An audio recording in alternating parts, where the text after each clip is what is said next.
नमस्कार दोस्तों, ये तस्वीर याद है आपको? राहुल गांधी ने संसद में लहराई थी। अडानी और मोदी के अंतरंग रिश्तों की गवाही देने वाली ऐसी तस्वीर,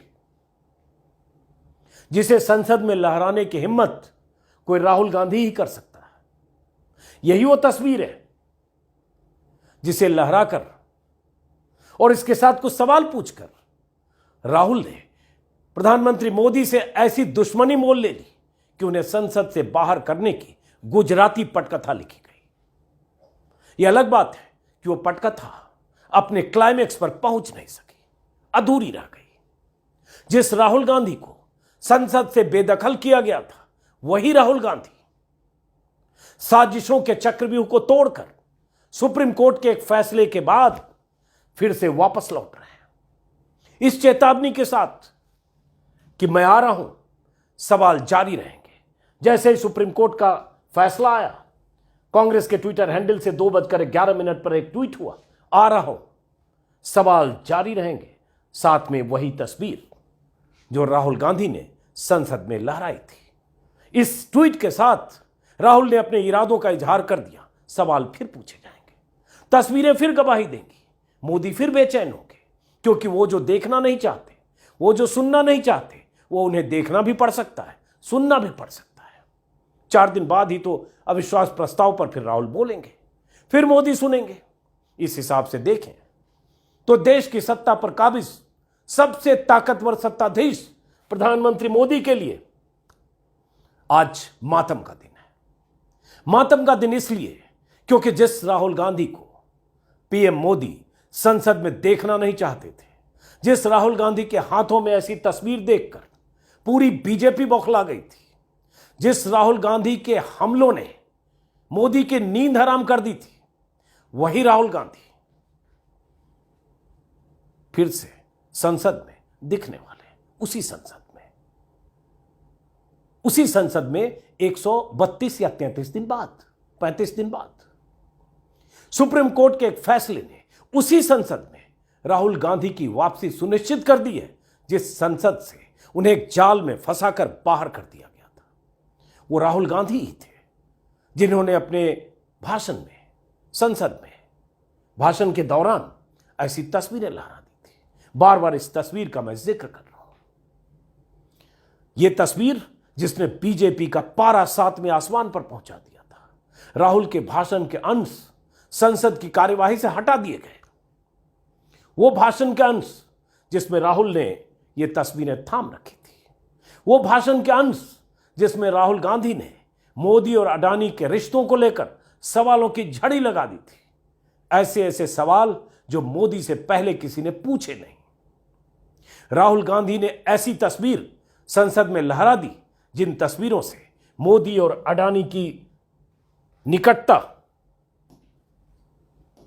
के सबूत मिलते हैं। प्राइवेट जेट में प्रधानमंत्री, तब मुख्यमंत्री थे, मुख्यमंत्री मोदी और गौतम अडानी, 2014 के पहले की तस्वीर है। कुछ और तस्वीरें हैं।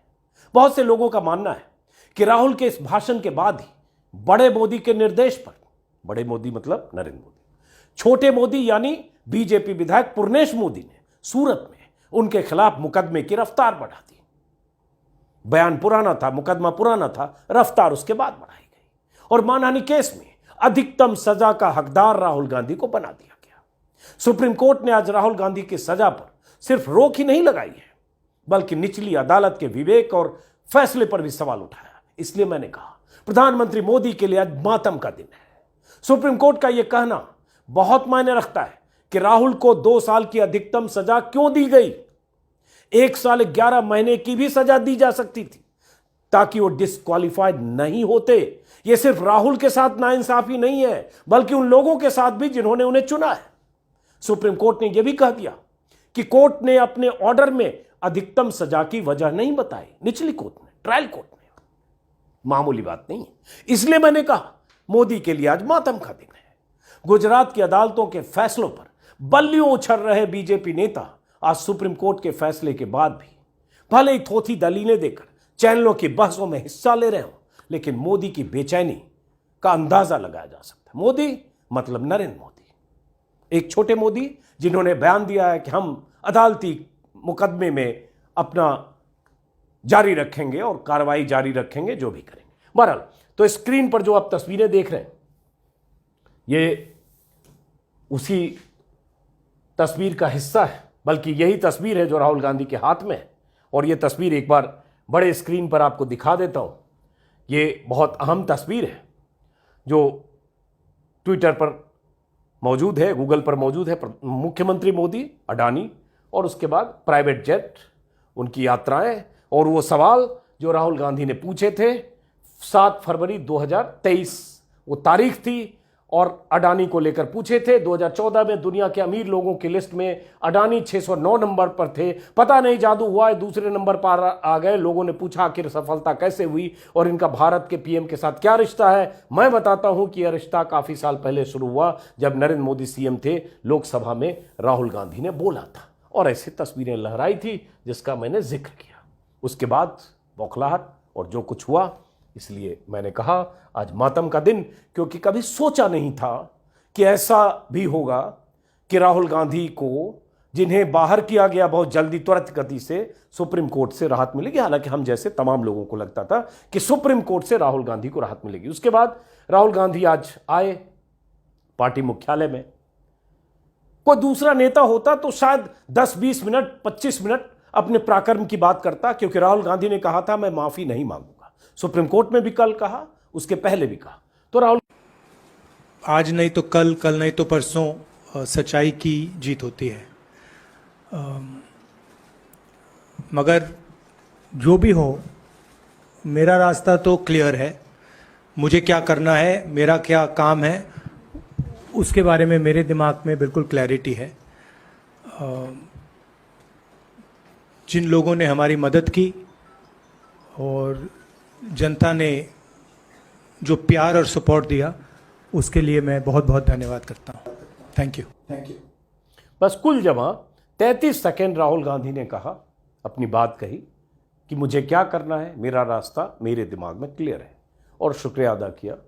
कोई बड़ी बात नहीं, कोई अपने पराक्रम की बात नहीं, कोई हम जीत गए जैसी कोई बात नहीं। राहुल गांधी की एक ऐसी छवि इस 33 सेकेंड में बनी जो आमतौर पर नेताओं की आदत होती है, बड़ी बड़ी बातें करना। इस देश में बहुत सारे बातूनी और वाचाल नेता है। लेकिन उसके बाद यह तस्वीर तो खैर वही तस्वीर है जो राहुल गांधी ने दिखाई थी, अडानी प्लेन की तस्वीर। और उसके बाद राहुल गांधी ने एक ट्वीट भी किया था जिसमें राहुल ने लिखा था, come what may, my duty remains the same, protect the idea of India.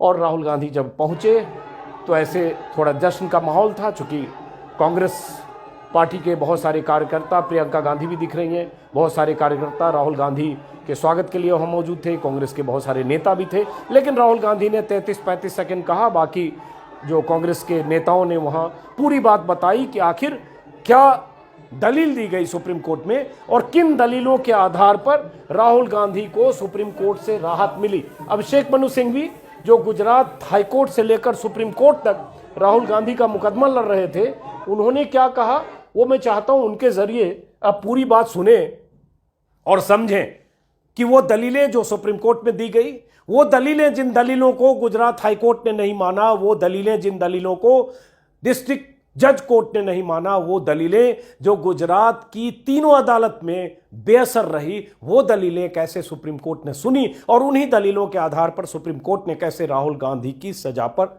रोक लगाई। तो अभिषेक मनु सिंघवी के हवाले से विस्तार से सुनिए। उन्होंने एक प्रेस कॉन्फ्रेंस में 16-17 मिनट में पूरी बात बताई है। आपको अगर अदालत में दोनों तरफ से जिरह बहस और राहुल गांधी के पक्ष में क्या कहा गया सुनने में दिलचस्पी है तो अभिषेक मनु को सुनिए। फिलहाल ये बात कि मोदी के लिए मातम का दिन है। जो तस्वीरें पहले लहराई गई थी, हो सकता है आगे फिर लहराई जाए, क्योंकि यही तस्वीरें, यही सवाल प्रधानमंत्री मोदी सुनना नहीं चाहते। और अभी अविश्वास प्रस्ताव पर तुरंत चर्चा भी है, प्रधानमंत्री मोदी का जवाब है।